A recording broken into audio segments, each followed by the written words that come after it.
The crimson warning lights bathed the Galactic Council chambers in an eerie glow as the emergency klaxons wailed their bone-chilling alarm.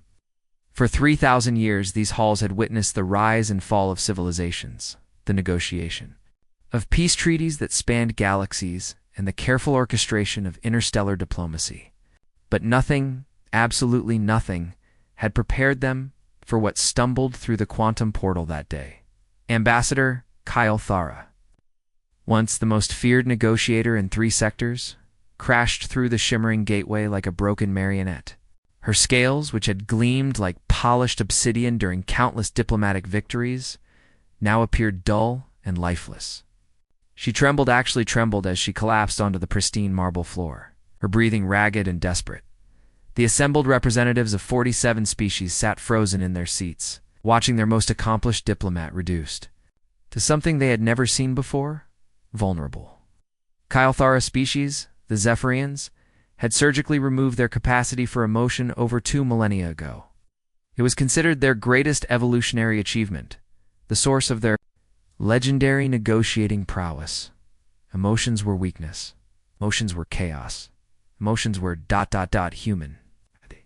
They changed me, Kyle Thara whispered, her voice cracking with something that sent ice through the veins of every witness. The sound was wrong, fundamentally wrong, like hearing a star weep or watching gravity flow upward. The humans, they made me feel. Council leader Mordax, a towering figure whose species had conquered 17 star systems through pure logical superiority, slammed his armored fist onto the obsidian council table. The impact sent shockwaves rippling through the chamber, causing several smaller delegates to stumble. His eyes cold, calculating orbs that had stared down galactic emperors, now burned with something dangerously close to panic. He roared, his voice echoing off the crystal walls. You were equipped with full psychological shields. Military-grade mental barriers. How could a primitive species possibly? It wasn't an attack. Kyle Thara interrupted, and that's when the impossible became terrifying. Tears, actual biological tears, began streaming down her reptilian face. Her species had no tear ducts. They had no emotional responses. They had no capacity for crying, and yet there she was, sobbing like a wounded child. The chamber fell into stunned silence. You could have heard a photon drop. It was a human child named Tommy, she continued, her voice breaking with each word. He couldn't have been more than 7 Earth years old. I was conducting my initial assessment at one of their educational facilities when he approached me. He asked why I looked sad when I had just explained that I didn't have friends. Delegates leaned forward, their curiosity overriding their fear. After all, how could a child pose a threat to a being who had negotiated the surrender of entire civilizations? I told him my species doesn't form emotional bonds, Kyle Thara continued, wiping away tears that shouldn't exist. I explained that we view such connections as evolutionary weaknesses, obstacles to clear thinking and rational decision-making. I thought he would find this impressive, perhaps even enviable. The silence stretched like a taut wire, ready to snap. He looked at me with those impossibly large eyes and said ... Kyle Thara's voice dropped to barely a whisper. He said that sounded lonely. The word hit the chamber like a physical blow. Lonely. A concept most species had eliminated from their vocabularies along with other primitive emotional states. Somehow, this single word from a human child had accomplished what armies couldn't. It had brought the galaxy's most formidable diplomat to her knees. But that's not the worst part, Kyle Thara continued, her voice gaining strength as if sharing her burden somehow made it lighter. He asked if I wanted to be his friend, not because I had something to offer, not because of my diplomatic status, or my species' reputation. He asked because he thought I looked lonely. Counselor Vexstar, whose species prided themselves on their logical purity, began backing toward the nearest exit. His 3 hearts were beating in patterns that his medical training told him were physiologically impossible patterns that resembled what humans called fear. And did you? The question came from the back of the chamber, spoken by a delegate whose voice trembled with horrified fascination. I spent 3 hours with him, Kyle Thara admitted, her admission sounding like a confession of treason. Showed me his drawings, told me about his pet, a small mammal he had named Buddy, and explained why he liked the color blue, not because blue had strategic value or represented his species' achievements, but because it reminded him of the sky on days when he felt happy. The chamber erupted in chaos. Representatives began shouting in dozens of languages, their voices creating a cacophony of panic and disbelief. 3 species ambassadors, those who had recently returned from their own Earth missions, began backing toward the exits, their faces pale with recognition. "That's exactly what happened to me," shouted Ambassador Torkin, his usual composure cracking. "A human named Jessica asked me about my family, and when I said I didn't have one, she invited me to dinner with hers. Lock down all Earth diplomatic channels," Mordax commanded, his voice cutting through the chaos with the authority of absolute terror. "Immediately, now. Before this contamination spreads any further." But even as security forces scrambled to implement the lockdown, everyone in that chamber knew the truth. It was already too late. The humans hadn't attacked them with weapons or technology.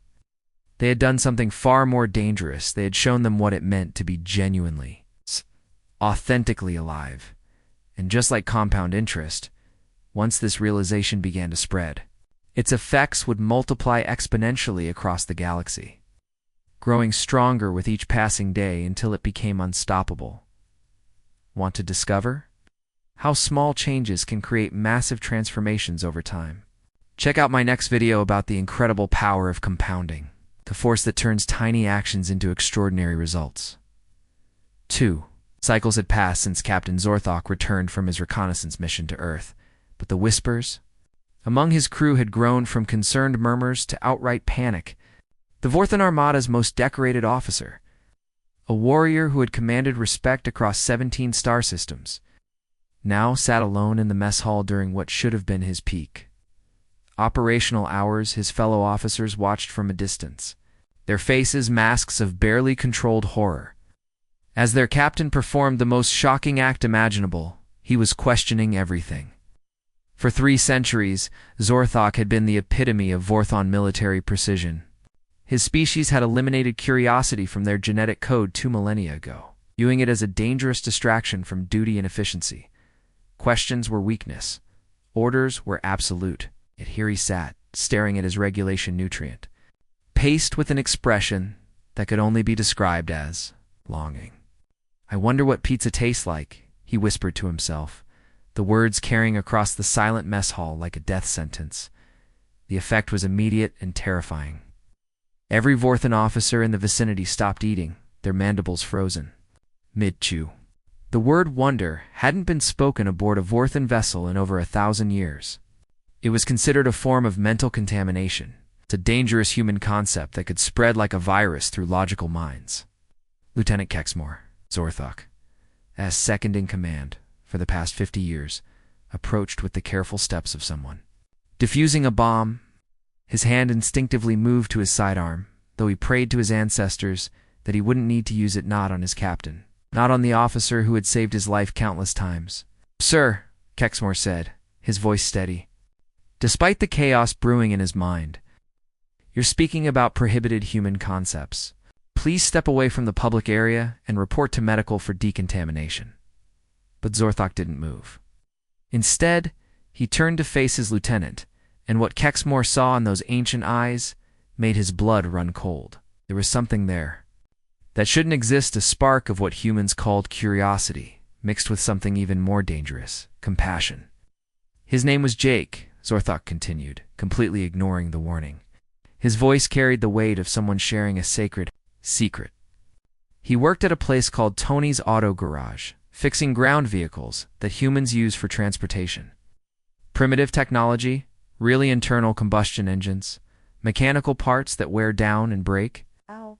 The mess hall had gone completely silent. Even the ship's environmental systems seemed to hush, as if the vessel itself was holding its breath. When I asked why he helped strangers repair their transports for mere currency paper symbols with no intrinsic value, he looked at me like I had asked why stars shine. Zorthok's voice began to crack, showing an emotional vulnerability that was supposed to be genetically impossible for his species, he said, "because everyone deserves to get home safe." The words hung in the air like a confession of treason. Several officers began backing away, their training screaming at them to flee from what was clearly a contaminated mind, but something held them frozen, the same something that was spreading through their captain's words like wildfire. "Sir, you're compromised," Kexmore said, his weapon now trembling in his hands. "Step away from the console and surrender yourself for immediate psychological reconditioning." But Zorthok stood up instead, his massive frame casting a shadow across the mess hall.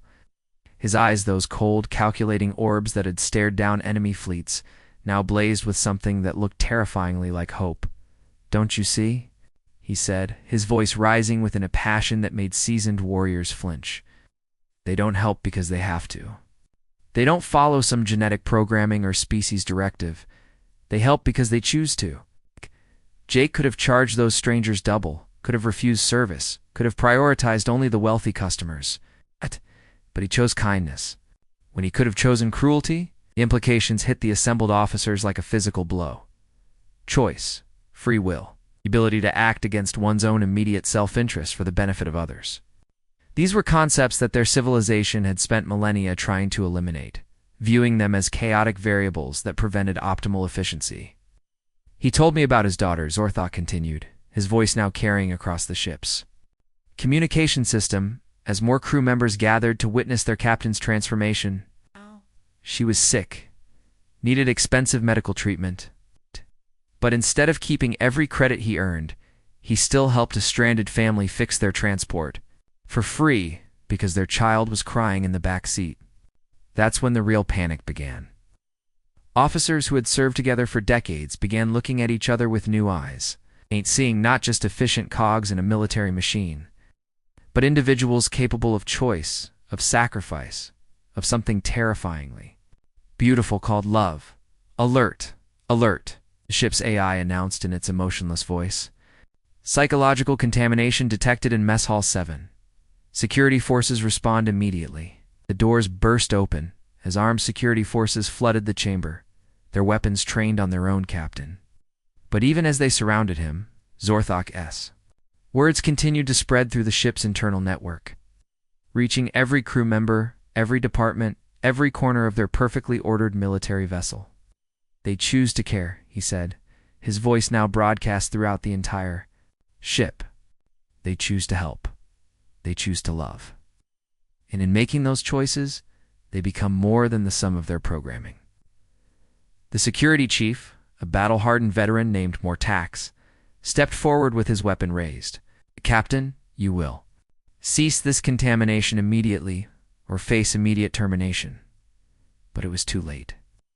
The damage was spreading faster than any physical virus. Throughout the ship, Worthen officers were beginning to ask themselves questions that had no tactical value. What if? Why not? What would it feel like to choose compassion over efficiency? And just like compound interest, each small act of curiosity was generating more questions, more wonder, more dangerous human concepts that would multiply exponentially until they transformed everything they touched. The question wasn't whether the contamination could be stopped, was whether anyone would want to stop it once they truly understood what they were losing. Ready to see how small changes can create massive transformations? Click the link to discover the incredible power of compounding, the same force that's turning tiny acts of human kindness into a galactic revolution for over 10,000 years. The Nexari Collective had operated as the galaxy's most perfect civilization.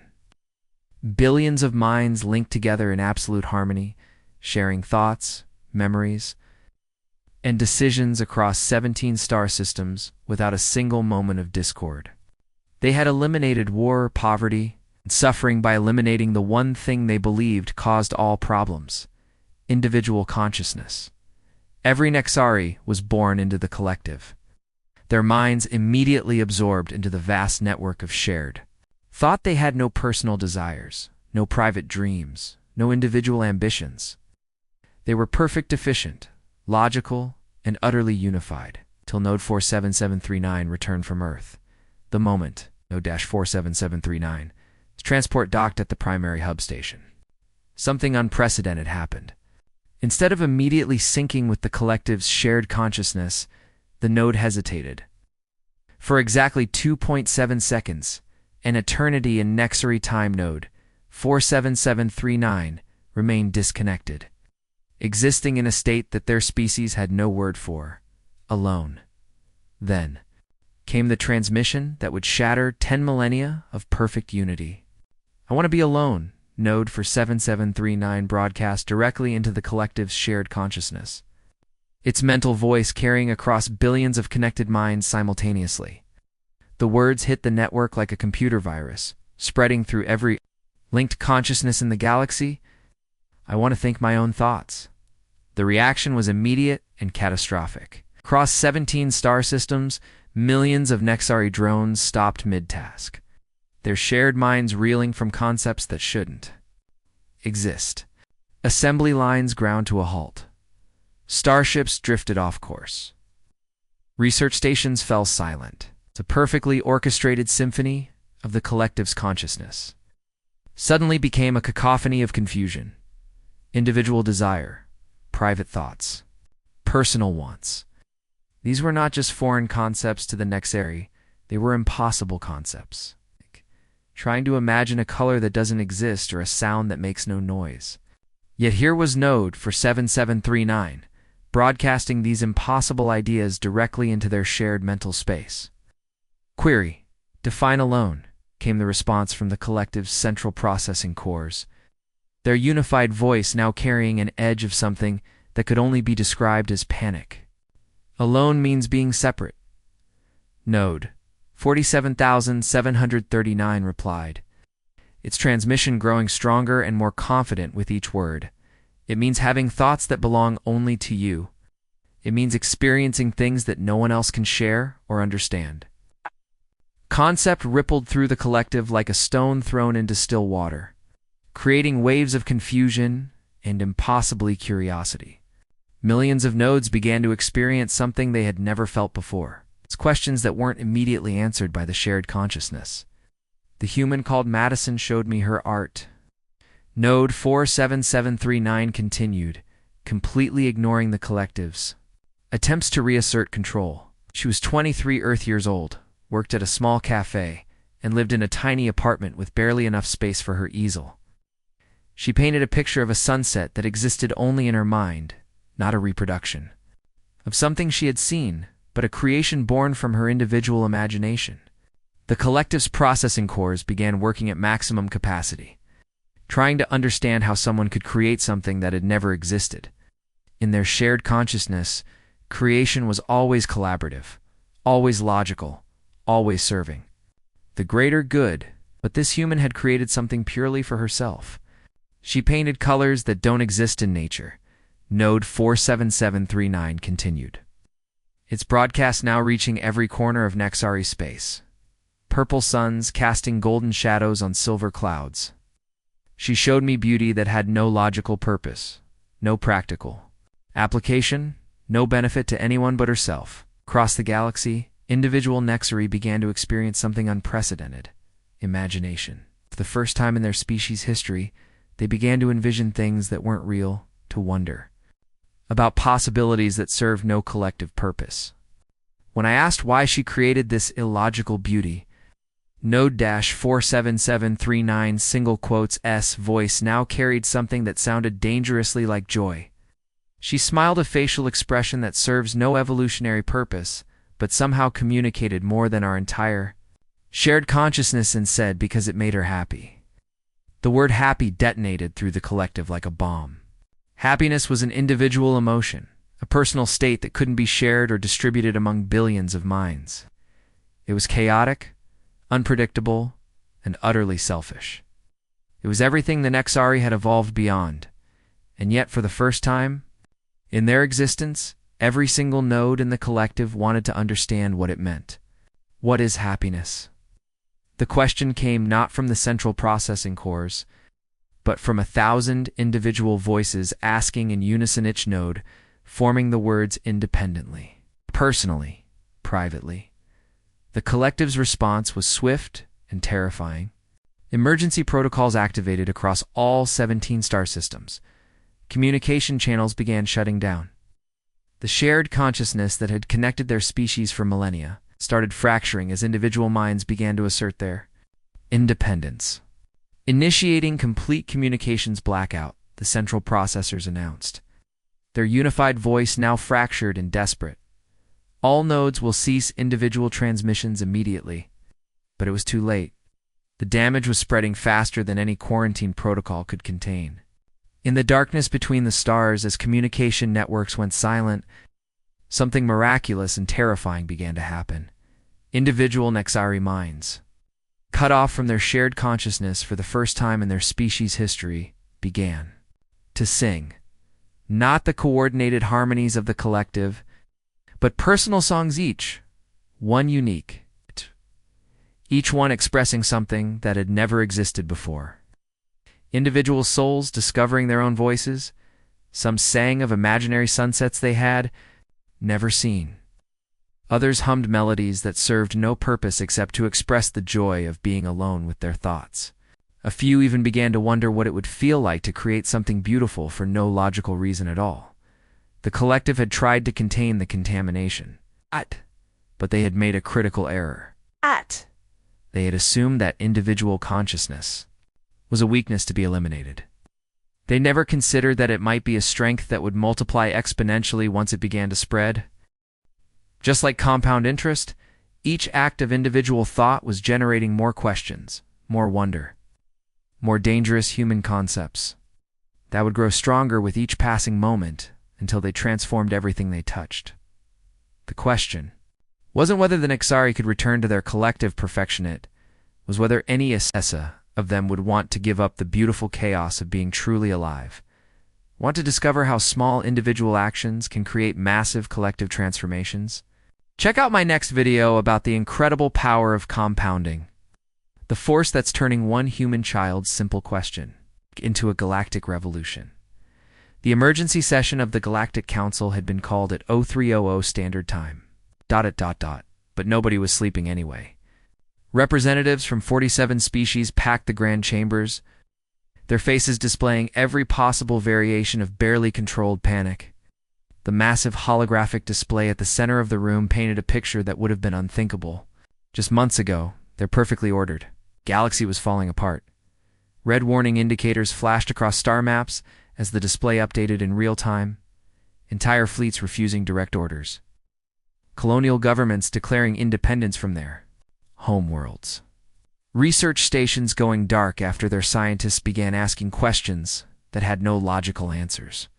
The contamination was spreading faster than any pandemic in recorded history.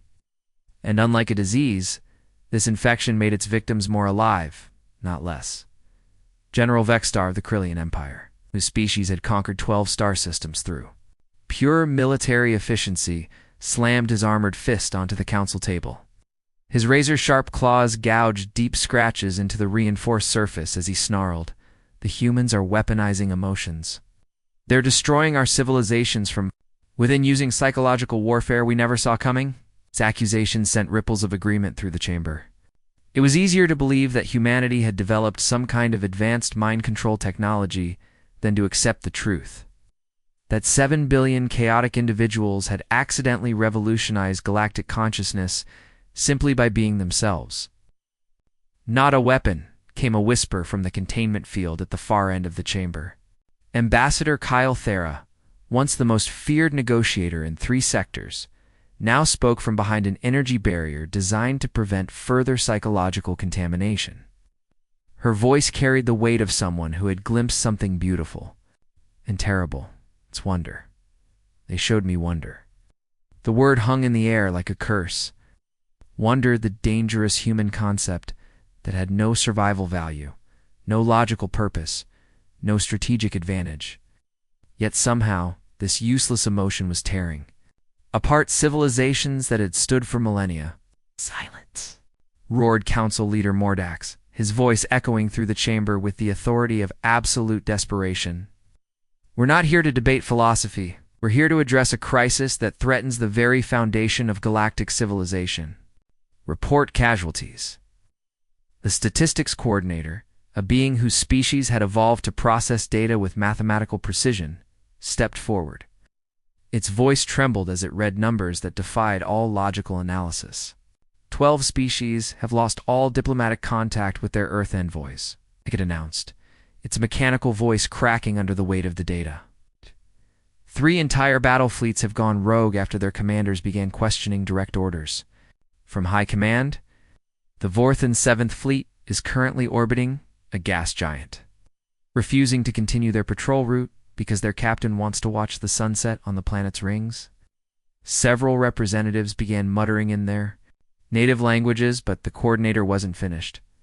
Most alarming of all, birth rates are spiking across 43 star systems as beings begin forming what humans call emotional bonds with their reproductive partners. The chamber erupted in chaos. Species that had regulated reproduction through logical breeding programs for thousands of years were suddenly producing offspring based on something as irrational as love. The implications were staggering. Entire genetic improvement programs were being abandoned in favor of random emotional connections. How do we quantify this threat? Demanded Chancellor Morthex, whose species prided themselves on their ability to calculate risk with mathematical precision. What are the projected casualties? That's just it, the coordinator replied, its voice now barely audible.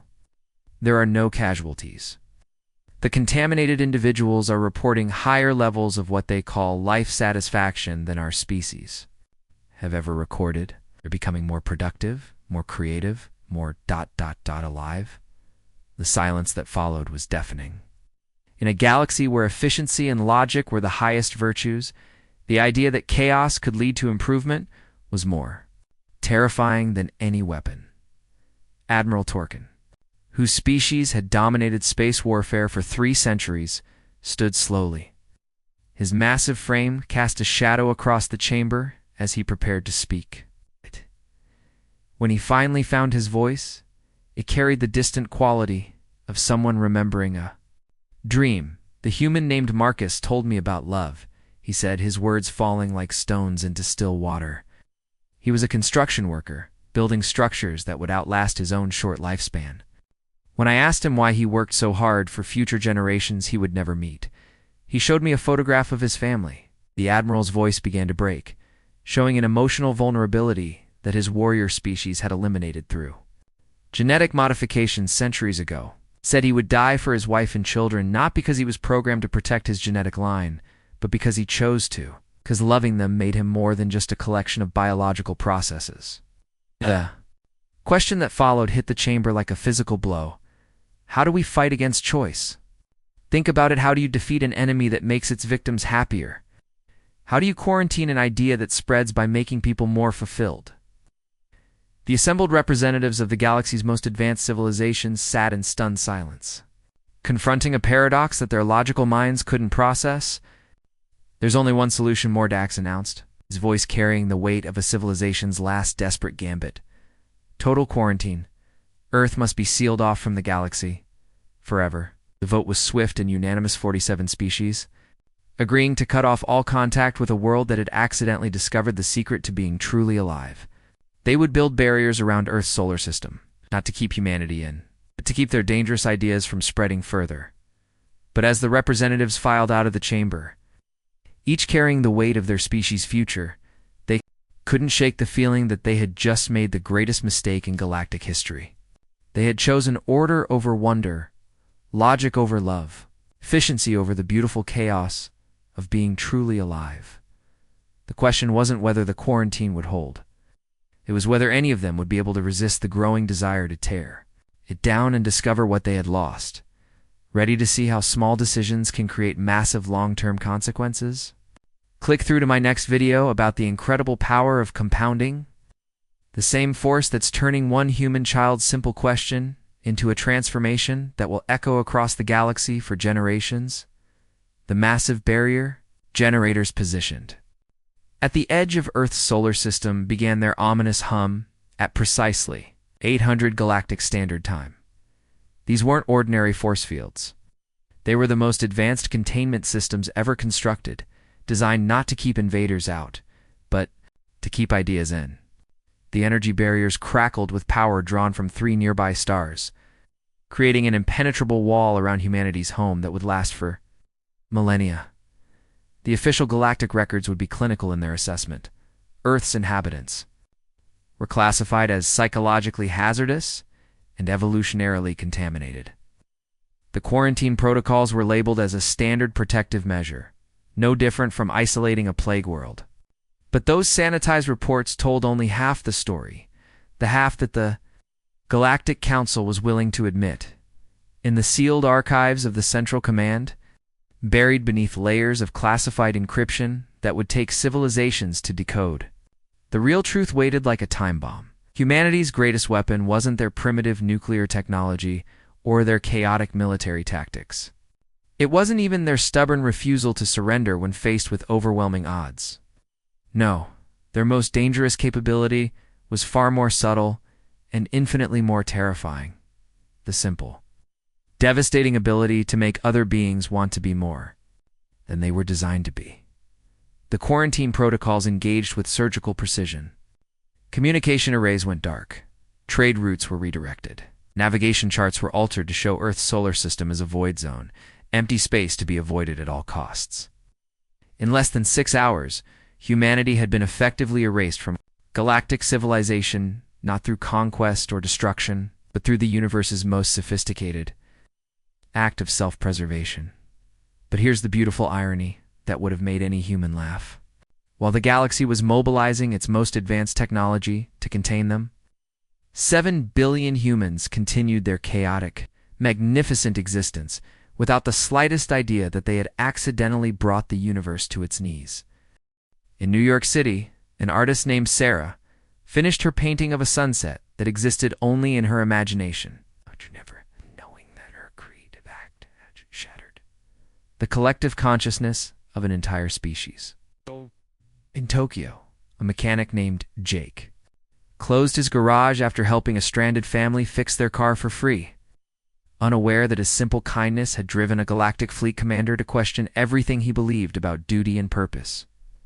On a quiet Tuesday evening in Denver, a man named David Thompson sat in his backyard sipping coffee and staring up at the stars.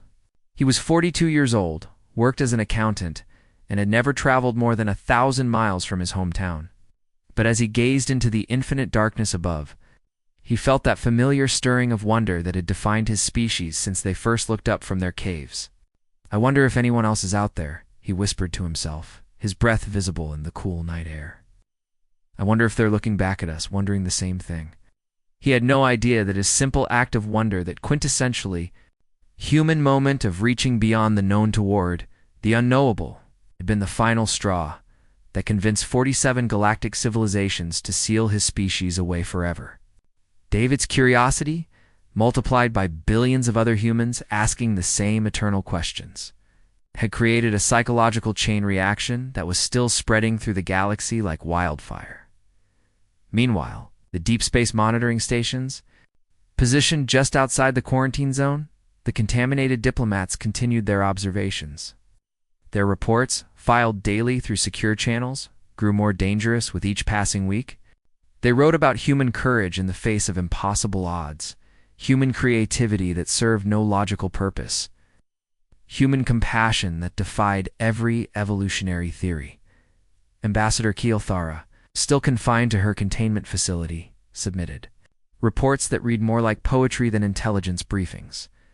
"Today I observed human children playing in what they call snow," she wrote. "They built structures that served no purpose except to make each other laugh. The sound of their laughter made me remember something I thought my species had lost forever: the ability to find joy in meaningless moments." Admiral Torkin's reports were equally concerning to his superiors. "The humans continue to help each other during what they call rush hour," he documented. "Despite being in direct competition for limited transportation resources, they regularly assist strangers, share information, and even sacrifice their own convenience for others' benefit. This behavior contradicts every principle of logical self-preservation." But the most dangerous reports came from the Nexari nodes who had achieved individual consciousness. Cut off from their collective, they began to experience something unprecedented: hope. Not the calculated optimism of logical beings pursuing efficient outcomes, but the irrational, beautiful hope of individuals who dared to dream of better tomorrows. "We are becoming something new." Node 47739 transmitted in its final report before communication was permanently severed. We are becoming individuals who choose to care about each other, not because we must, but because we want to. The humans have shown us that consciousness isn't just about processing information, it's about feeling alive. The galaxy had learned to fear not human conquest, but human consciousness.